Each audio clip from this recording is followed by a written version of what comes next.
much of the Lower Mainland, it's the high-end homes that have taken the biggest hit, and that's happening from Richmond to the North Shore. But perhaps the best examples can be found in West Vancouver, where prices are falling faster than the assessments. Brian Coxford reports. There's a saying in real estate circles, waterfront. They don't make it anymore. And that's why it's at the pricey end of the market. And if it's an island, it's got waterfront on all sides. If it's close to land and accessible to the city, it can be one of the most sought-after pieces of real estate around. At least that's the way they see it at BC Assessment.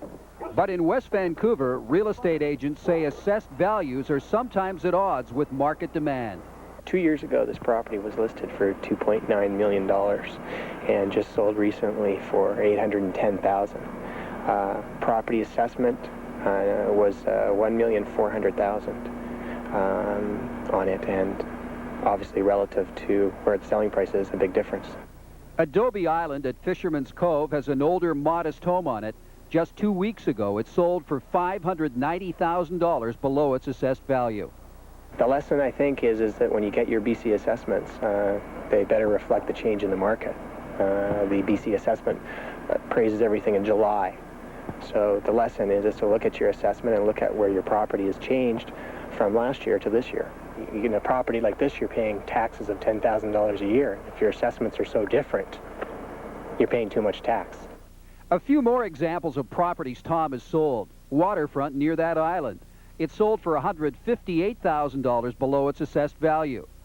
This piece of property with a great view of Lionsgate Bridge in downtown sold for $102,000 below its assessed value.